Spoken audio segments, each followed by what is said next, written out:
Bismillahirrahmanirrahim. Saya diminta oleh penerbit buku Celupan Jarum Kecil di Lautan Ilmu Al-Quran.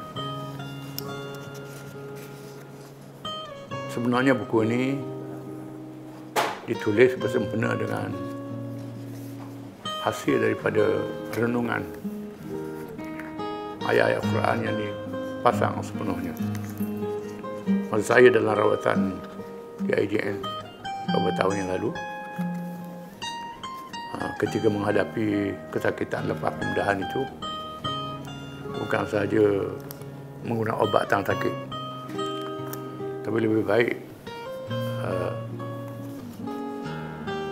kita laksanakan rawatan rohani. Al-Quran adalah penyembuh. Maka saya minta supaya dibuka kaset Quran daripada awal sehingga akhir dalam masa beberapa hari saya duduk di hospital. Saya betul Al-Fatihah. Dan bila saya renung kembali walaupun sudah belajar, maka kita dapati Quran ini sebenarnya mukjizat. Ilmu yang tak boleh dicabar oleh manusia. Setiap kali kita baca Quran, kita akan rasa kerdil. Walaupun 1000 kali baca Quran, seolah-olah kita tak baca lagi benda yang lain. Mesti ada perkara baru. Ini ada Quran, tak ada pada yang lain. Semua perkara disebut dalam Quran. Bukan sahaja berkenaan dengan percaya pada Tuhan, menjadi asas pada seluruh makhluk.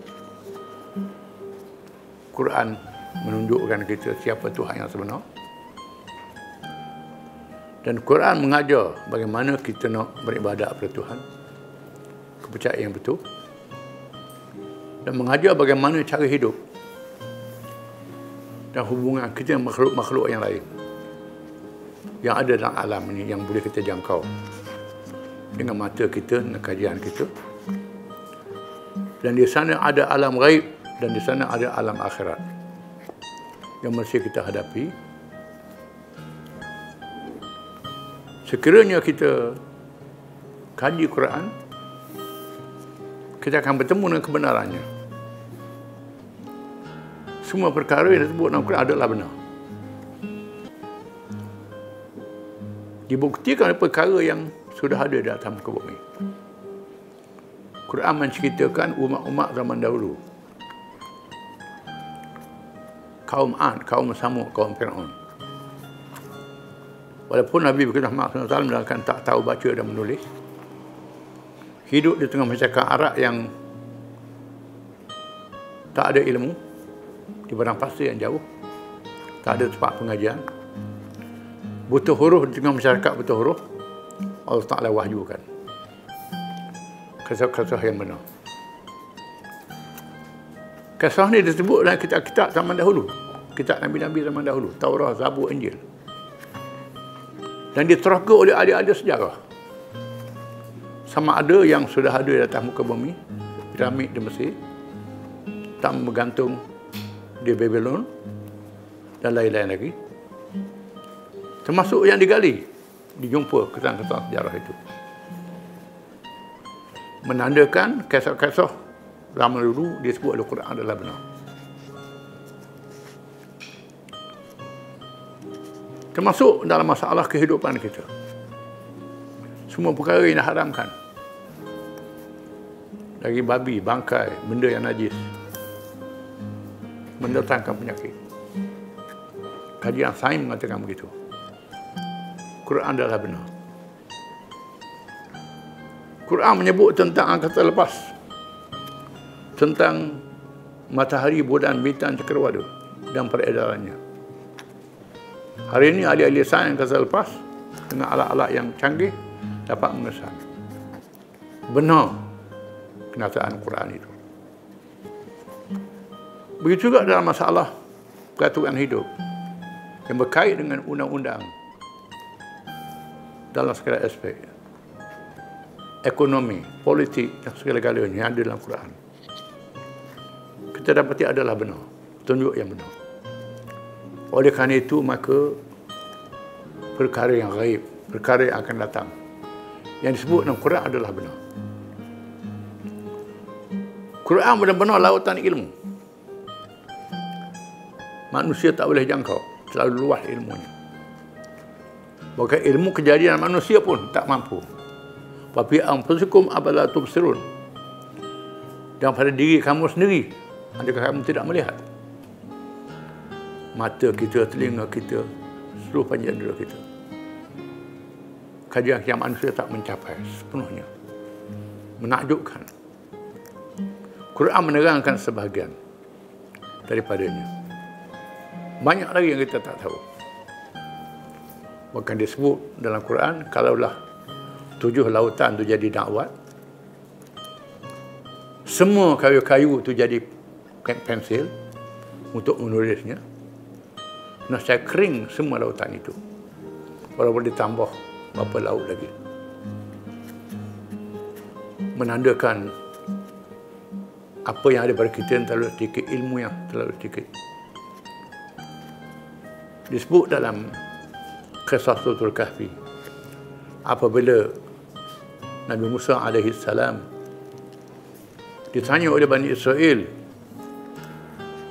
wahai Rasulullah, siapa yang paling alim di atas dunia pada hari ini? Nabi Musa kata, akulah. Allah Ta'ala suruh Nabi Musa mengambil pengajaran, belajar dengan seorang hamba Allah yang bukan Rasul. Martabatnya rendah daripada Nabi Musa AS. Ada ilmu yang Nabi Musa tak tahu, dia tahu. Nabi Khadir AS dalam Suratul Kahfi, kisahnya yang terkenal, dia sebut dalam kitab tafsir, di samping cerita dalam Quran ada tambah-tambahan dia. Antaranya Nabi Musa naik di atas kapal dengan Nabi Khadir, datang seekor burung ciok hinggap di tepi kapal, kemudian turun ke air, mengambil sedikit dengan paruh dia, hinggap di atas kapal balik. Khadir kata, wahai Musa, ilmu yang ada pada kita ni terlalu kecil. Lebih kecil daripada air yang diambil oleh burung ciok daripada lautan yang luas ini. Menandakan bahawa manusia jangan angkuh, jangan sombong. Hang kena balik pada Tuhan, rujuk pada Tuhan. Quran adalah petunjuk. Kerana Quran daripada Allah Ta'ala. Saya sebut dalam buku ni bagaimana satu contoh bila Quran mengatakan air madu adalah obat. Mana Tuhan menemukan ilmu, wahyu dengan ilmu pengalaman manusia. Seorang sahabat yang mendengar air madu ni obat, dia sakit perut, dia minum air madu. Mungkin dia nak suara baik, minum banyak. Tiba-tiba makin sakit. Minum banyak lebih, dos dia lebih. Lalu dia jumpa Rasulullah, baik Rasulullah, saya minum madu kerana sakit perut, tapi tak baik, tambah. Rasulullah kata, sadaqallah wa kadhiba batnuk. Allah Ta'ala benar, perut kamu yang bohong. Nabi kata. Maknanya, mungkin balik pada Quran lah. Mungkin membuat tu salah. Begitulah kajian yang dia buat pada hari ini. Sekiranya dia dapati bercanggah dengan Quran, Quran yang betul. Kajian tu salah. Mudah-mudahan dengan sedikit penulisan ini beri manfaat dan menginsafkan kita semua.